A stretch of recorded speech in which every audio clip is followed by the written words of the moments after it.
Ignorance creates fear, just as curiosity guides one to understanding. Where understanding is present, fear does not exist. Where there is fear, rest assured that it is only the smoke. You see, ignorance is the fire that fear is signaling. Become bold. Become curious. Go understand the cause of the fear. Understanding and wisdom is the fruit of that endeavor. Understanding is only the water drop that feeds one's pool of wisdom.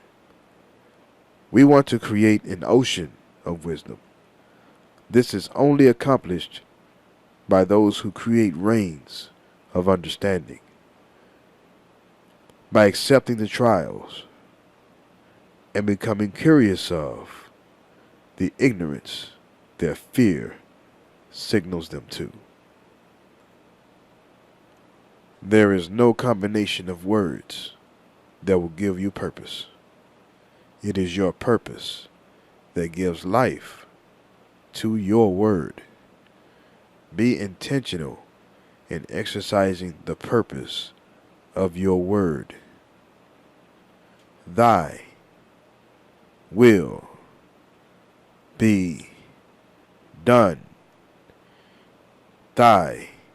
You, yourself, will, mind, and action united. Be, am, become, will, manifest, done, do, did. The result of will. Thy will be done. Exposure to truth and its vibration, which is honesty, no matter how uncomfortable it can feel, always results in adaptation, which is growth, and ultimately self-awareness.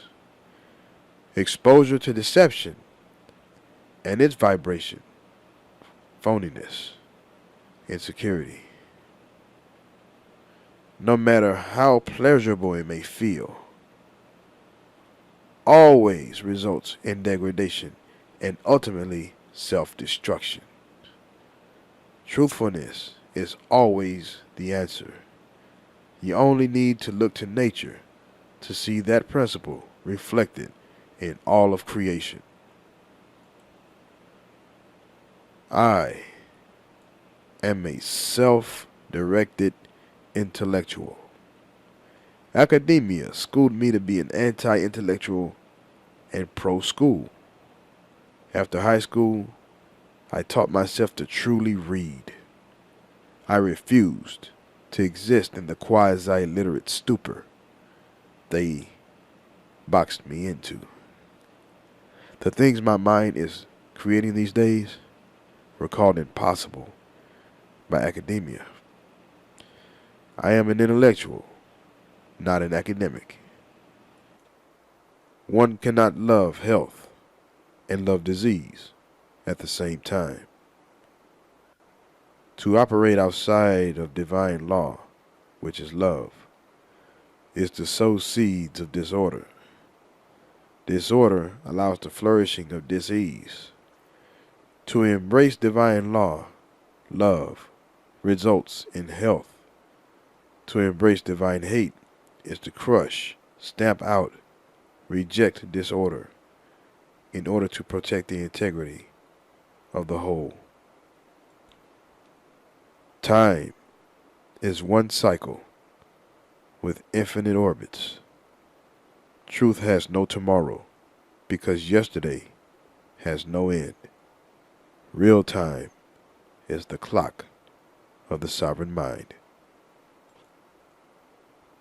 Schools teach languages in a programmatic form. Language is actually learned by using it to classify one's own direct observations and personal experience. Language is created to be as personal as one's personal thoughts. In fact, your use of language determines the type of feedback the mind will receive. Honest language determines the honest language attracts honest feedback. Dishonest language attracts confused feedback. No one can compel you to be inaccurate with your own expression of language without your consent. Your skill in wielding language determines your ability to trust the feedback coming at you. The culture, not the textbook, determines the structure and flow of the language.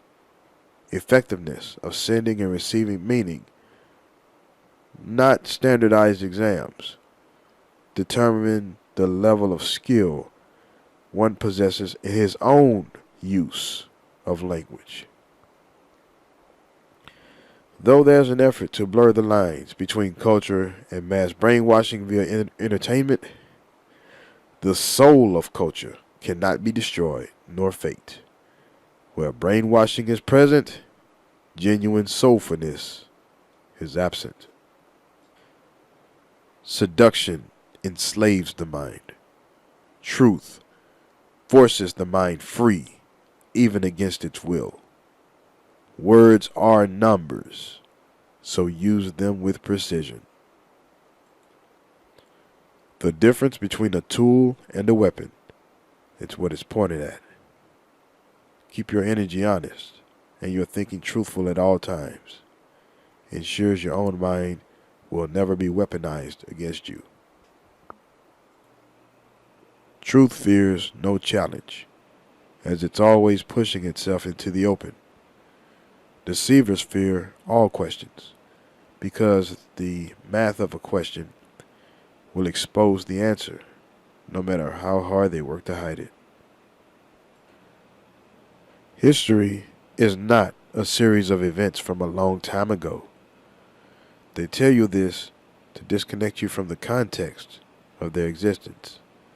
The mentality, culture, never changes. Only its expression changes. White people at all times have always sought to disrupt order on this planet. You don't need to have malice against them. You just must understand that your maximum greatness cannot occupy. You must understand that your maximum greatness cannot occupy the same space as them. A black person always has a black root. No tree survives hating its root.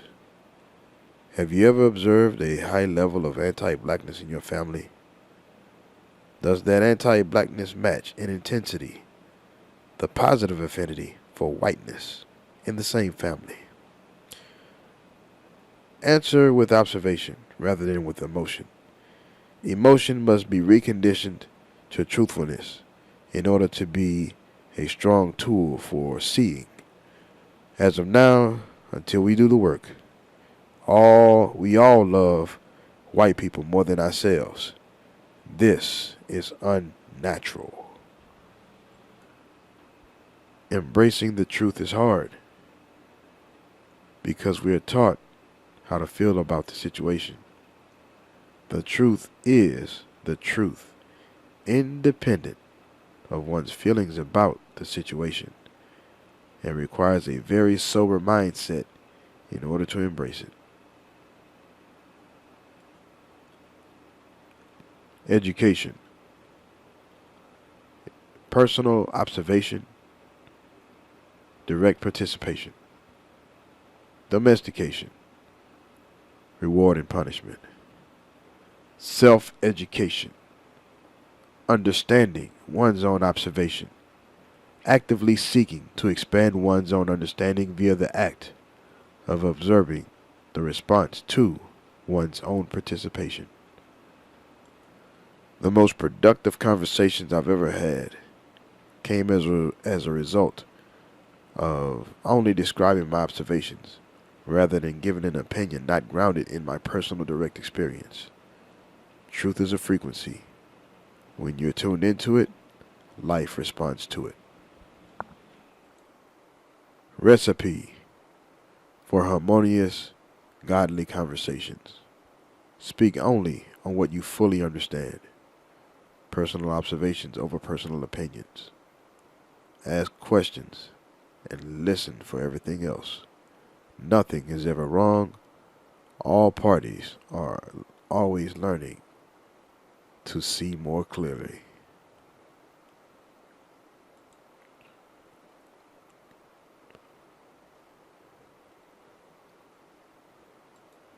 Math destroys myth. Deception destroys life. Context destroys confusion and creates understanding. Understanding is the purest form of intelligence.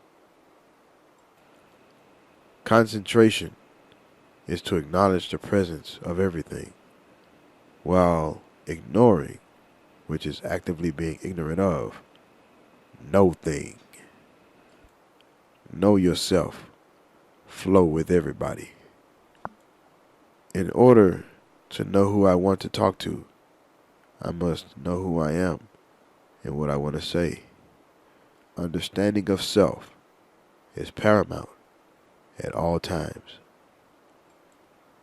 In order to flow with your creations, gathered from your understanding, don't memorize, harmonize. Acknowledge is to accept knowledge. Ignore is intentional ignorance. Acknowledge everything. Ignore nothing. Be wise.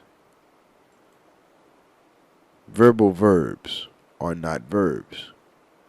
The true word is will, and the verbs are actions. Actions reverberate. One cannot gain positive momentum by moving away. Learn to move toward your ideas. You can know a million reasons for not doing something, but it's that one road which you know you must do in order to bring it into being that shall drive you with an unlimited source of power. It's that road that teaches, and everything on it is connected to everything on it. The law of the universe is cause and effect. In order to learn directly from the universe, one must directly cause the event which shall affect him directly. The information contained within the feedback one receives from such a trial is far more dense and immense than any words could ever convey. Pose the question in the form of an action. In a world where ridicule is used to convince leaders to follow the followers, always know that power remains with he who acts with purpose on Let me start over. In a world where ridicule is used to convince leaders to follow the followers, always know that power remains with he who acts with purpose, on purpose, for effects, which are answers, to his causes, which are questions. Only a seeker will become a knower. My attempt to articulate the process of learning. It's that goofing around aspect to our nature as Africans that makes it easy for us to learn everything. In the West, we aren't taught how to use this natural trait constructively. In fact, we are guided to destroy ourselves with it. We instinctively know that all senses are one, that one sense is feel, also known as perception. Playing marries all so-called senses into one and animates the one sense with rhythm. It is this rhythm that gives us precision even as we play. Because being on time with rhythm requires us to be mathematically and uncompromisingly precise. All we lack here is the language to express this quality about our nature in its appropriate context. This language is something only we can give ourselves, which is one thing I try to do with myself. We all do this as children, but as we strive to personify a foreign definition of adulthood, we remove one of our chief tools from our bag of tools. Playing around with high concentration is a gift from God. It is the abstract, which is the parent, that gives birth to the apparent. Listen before you can hear. Visualize before you can act. Hear before you can speak.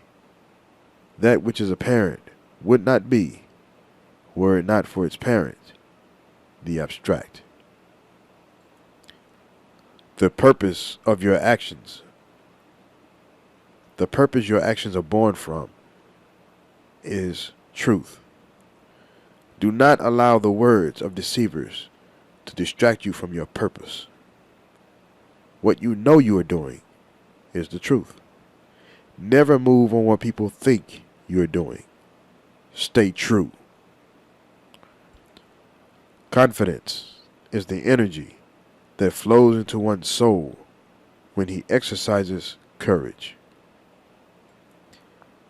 Alchemy is the mathematics performed only with whole numbers. Chemistry is a derivative of alchemy conducted with fragmented numbers. Truth is 100% whole.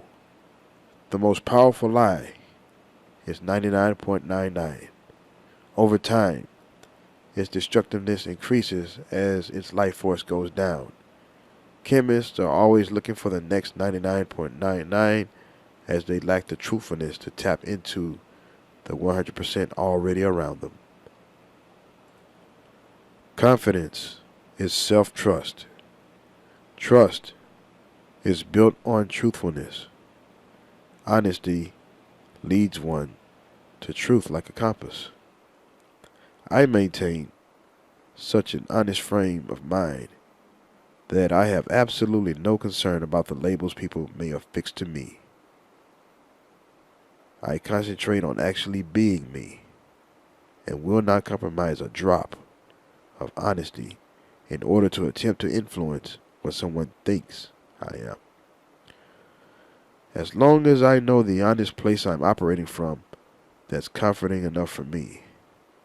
I know we are in a society which highly values superficial, surface-level niceties. I care only for substantive content.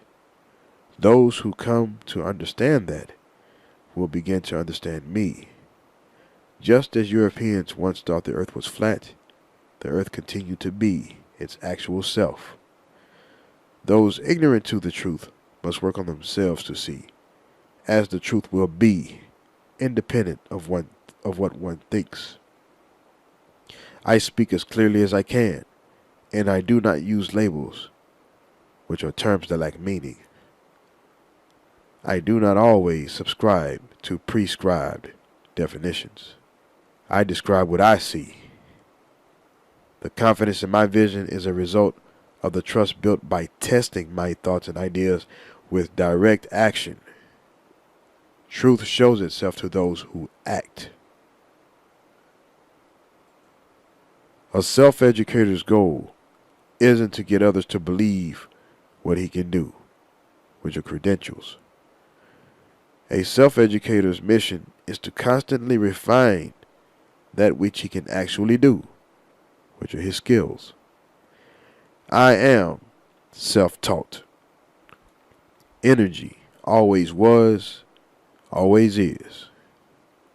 If the energy used to be, but no longer is, and one would like it to be again, then aligning oneself to what it used to be, which is what it always was, will make it be what it is again. To be in alignment with it is to be it. During a conversation with a colleague about languages, she said, language is a convention. You can't make up your own words and use them the way you like. We have to agree on the signs. You can't invent your own definitions. No one will understand you. My response: I believe language is organic and not conventional. Agreement on terms is worthless if we aren't looking at the same thing. The operative question seems to be, from where do words derive their meaning? My answer to that question: the idea the speaker is trying to convey is the most important thing the listener must hear in the conversation. If one listens intently enough, one will be able to hear meaning from the speaker, regardless of the speaker's word usage. Different cultures agree on the words their language uses based upon what they are collectively looking at as a people. If I am to understand them, I must come to be able to see what they are looking at for myself. When we are looking at the same thing, we have achieved communication. It is my job as the listener or learner to hear. Without that cultural perspective, there will be no full communication. It does not matter what words you use. Flow is everything. Personal example. In order to learn Vietnamese, I had to actually listen to hear what the Vietnamese people were actually saying. The dictionary did not work. Google Translator didn't work. I had to place the burden of understanding the people solely on myself. I listened to the movies without understanding the words. I listened to the music for hours without understanding the words. I understood nothing. Listening is to hearing as weightlifting is to strength. As I continued to place my concentration into listening, I began to hear the culture speak its language to me more and more. As my hearing increased, my ability to move my own ideas in that same rhythm also began to increase. There is no speaking without listening. Talking irritates people who know you do not understand them. People will listen to a speaker all night long. A talker will drain the energy of a listener. A speaker contributes to the hearing of a listener. The speaker always knows what he means, and when he says something, if I'm to benefit from his teachings, I must be the one to listen intently enough to actually hear the message. My mind started tuning out of school around 5th grade. After that point, I only made straight A's once for a single term, never for a whole school year. Looking back on it, the only real things I learned from school was how to read, write, do addition and subtraction. I even dropped out of school for a year before going back to get the diploma paper. When I graduated, I was confused and barely literate. I could pronounce words very well, but I did not know how to read for comprehension. I got my first job outside of high school and spent much of my spare money on books from Half Price Bookstore. I bought books well above my reading level on subjects I was really interested in. After about 5 years, everything came full circle. I realized the key to stopping black genius is to take power of language from us. Reading, writing, and arithmetic are very dangerous tools, weapons. This is why they teach us to do it at a rudimentary, basic level, but spend most of the time conditioning us to use them when instructed to by an authority. Many people do not read outside of a classroom setting and write outside of a classroom setting, nor do they calculate or weigh and measure the situation they experience in life. I tested my theory by teaching myself to read, write, and speak a second language to a native level. I've recently done it again with a third. Once black folk take the power to use language to order their experiences, our creativity will be unstoppable again. Most of us have equated learning with school. If you do that, then you will always need a school to feel better. But learning is always a personal choice. Keep that in mind. Stay learning.